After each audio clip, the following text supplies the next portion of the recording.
Hey guys, I'm Dov, and today I'm back with more Total War Warhammer 2 online action. We're here with Grandpa Khatep, going to be taking the Tomb Kings up against the Skaven. So let's go ahead and jump straight to the army compositions. So although Arkan may be the meta pick, Khatep here can be a lot of fun, especially against the Skaven. You bring him on the chariot for that anti-infantry. Also gives him 95 armor, makes him relatively tanky, and it's actually, I believe, the only mount that gives him that high of armor, so it can be very good.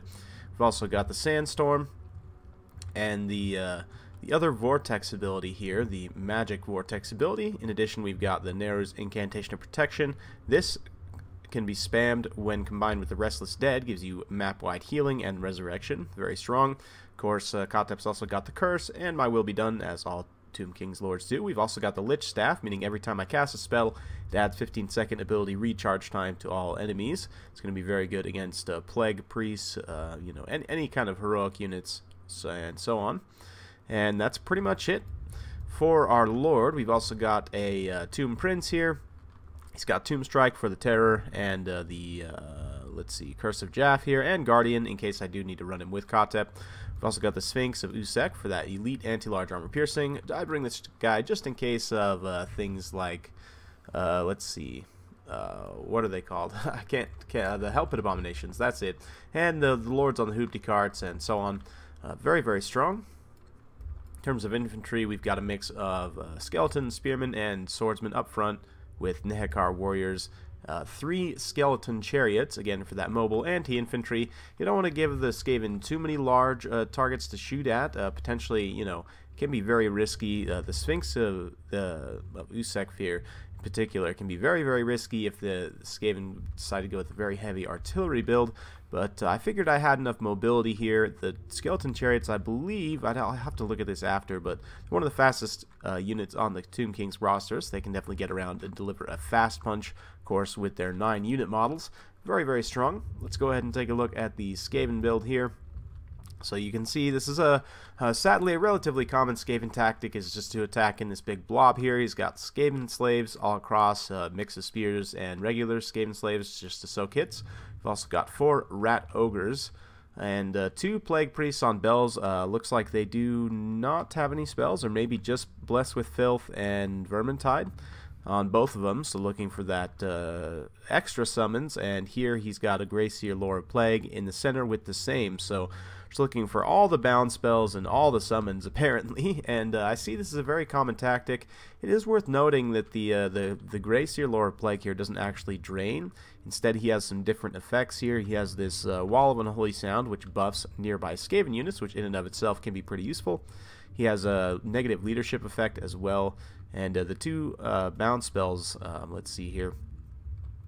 The Scorch, I believe, and the other one here on the Plague Priest also have a miscast chance, I believe. The bound one on the... doesn't seem to have brought the bound one on these, but he did bring the bound one here, so it's worth noting that if you bring the Scorch or the bound breath attack from these plague bells or the plague furnaces, they do have a base miscast chance, so you might damage yourself. You can see we're already kind of clipping the wings here with these skeleton chariots, getting a few quick charges in on these Skaven slaves and so on, and trying to just back away quickly. Basically, I'm trying to pull my opponent a little bit out of position here, see if we can isolate certain units, and basically just start to chip away at the chaff. We're going to need to get rid of all this chaff here to then deal with all the large units, hopefully isolated. If we can deal with all of them isolated, then all the hits from the skeletons will be directed at the large units and not at the chaff. And then they won't just get drained away by the double plague engine, can be potentially very strong, a little bit cheesy, some might consider, but Skaven, they do love their cheese. So just again, I'm going to be kind of clipping the wings here a little bit, and my opponent is just reacting really, really hard, either biting onto one chariot or the other. So this one here, unfortunately, did get hit by the poison and the snare nets, so they have been slowed significantly. But seeing as my opponent is biting so hard here, I figured maybe we could have a little fun with Khatep, since I brought the double vortex here just specifically to clear out Skaven infantry. Figured, you know what, let's just hold this chariot here for a moment, give my opponent something to chew on. They're not going to rout, they might start crumbling, But you can see we're already going to start dropping the vortexes here, so we'll grab some cinematic action as we open up with the first one here. I believe this was just the magic one, Overcast, so it has a greater area of effect. Now here comes the Bound Sandstorm as well. Just absolute carnage, just complete brutality, double vortex right through the center. You can see all these Skaven infantry have taken a ton of damage. Khatep's up to 385 kills so far just from those two vortexes. So yeah, it is the Skull Storm and the Sandstorm. So just the two of those combined just completely ripped apart all the Skaven chaff here. And now my opponent needs to realize, or he realizes he needs to push this Skaven blob towards my lines here, but I'm actually just going to back away with my infantry, see if we can't just kind of bait this engagement again. I need to obviously wait for my abilities to come off of cooldown here, so basically a little bit of miss micro here, getting my skeleton chariots caught up. Honestly, I should have had them much further out, but the idea is the same. We're just going to continue to try and clip the wings where we can, and you know, if we can single out any targets, just kind of alpha strike them with the chariots. Even with the Tomb Prince and Khatep himself, they'll both do a lot of damage, obviously impact damage. So we haven't been able to pull these chariots away, so now we're going to get a little bit of a mainline engagement here, as my Tomb King's units unfortunately are much slower, just baseline, than the Skaven. We are going to get caught up eventually, so we're going to form ranks here and brace, and just let the skeleton spears, you know, do their job of getting crumbled once again for their liege lords. Yeah, you can see the Skaven horde just coming in here. They're definitely going to do a ton of damage to these poor little skeleton spears. You can see that Blessed with Filth going off, so all these guys are going to get poison damage as well. But yeah, we're just kind of setting things up here, and my opponent, even after having suffered this immense vortex here, you would think he's going to be apt to spread out his forces a little bit more here, but no, he decides to keep everything all together. So we're going to go ahead and open up with another Skull Storm and another Sandstorm just for funsies here, and just see how many Skaven souls we can get here. Absolutely beautiful, just some beautiful cinematics here. Now we're bringing in the Sphinx to kind of start dealing some damage to these Rat Ogres. I mean, obviously the Skeleton Spears and then the Hekar Warriors, they have pretty decent weapon damage. They'll do some damage to the Rat Ogres, but at the end of the day, the Plague Drain effect from these Plague Engines here are going to really just cut through the chaff units of the Tomb Kings very quickly, especially when combined with the Crumbling. That being said, you know, I've got this entire reserve force here because my opponent went, you know, all blobbed in very narrow. He only took out maybe half my army in that, so you can see we're a little bit behind on the balance of power. But Khatep here has racked up 776 kills so far, and most of the vermin chaff here, you can see, is routed off. Whew, man, Grandpa Khatep is just going crazy here, just getting all the Skaven souls. You can see him unleashing a little bit of Kamehameha action, doing that little burst out the side there, you know, just turning the staff sideways, getting in on these gutter runners here. Old Grandpa Khatep, man, he'll get you off his lawn. If you don't get off his lawn, man, he'll get you off himself, or just you know summon a sandstorm and have that carry you over to your neighbor's yard. But yeah, so far so good. We're gonna bring up the Ushabti summon just to kind of support the Sphinx here. Honestly, this is a little bit overcommitted. I probably should have saved that and pulled the Sphinx back to regroup with the Skeleton Spears. I probably should be bringing them back right now, but you know, we're gonna be okay for the most part. It is still gonna be tough, you know, to take down all these Rat Ogres and these two Plague Engines and the Screaming Bell as well. So yeah, you can see the Ushabti, because of the nature of the animations of the cart, it's really hard to get attack animations in, and you can see the Sphinx here is just kind of walking around in circles, not really sure what to do an attack animation on. There, he finally gets an attack animation, and when he does, he'll pretty much one-shot the Rat Ogres, more or less.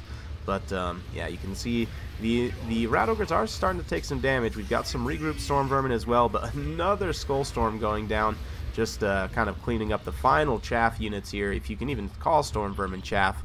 But Khatep up to 838 kills so far, so we'll see how it goes. He's getting a little tired, you know, man. Reaping those Skaven souls is a hard day's work, I'll tell you what. But Grandpa Khatep, you know, he's burning that propane. Ain't got no worries here. So one more vortex here just to finish things out, and Khatep still climbing up to 852 so far. We were able to get the Sphinx out. We've got Khatep out. The Tomb Prince is chasing those gutter runners out to the side to push them off the side of the map there.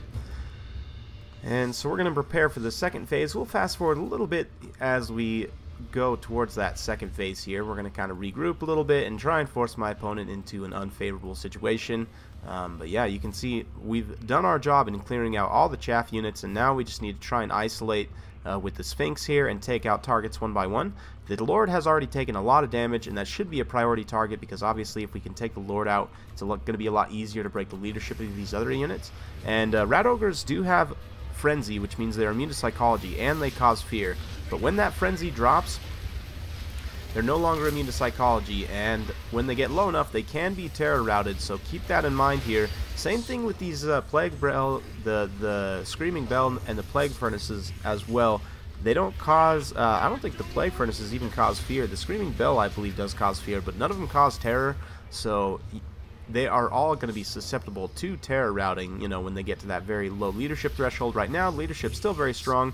You can see some clan rats have been summoned up, so we're going to bring in the reserve skeleton chariot to deal with them. A little bit hard to see what's going on just because of all the magic effects there, but I didn't think they brought that Plague Breath, but is that the bound one? I'm not really sure. Anyway, Plague Breath going off there. At this point, the bells are running pretty strong, but again, all the clan rats and storm vermin and everything have been routed off.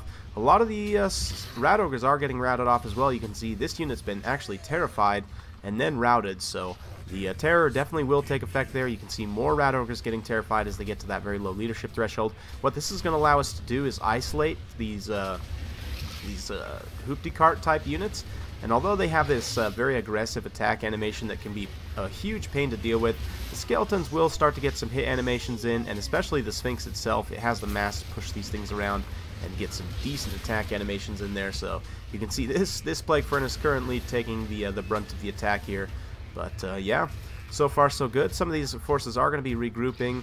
I should honestly be pulling these chariots up and around to keep these forces routed off, but I was a little bit preoccupied with this fight in the center. We're bringing the Prince back as well.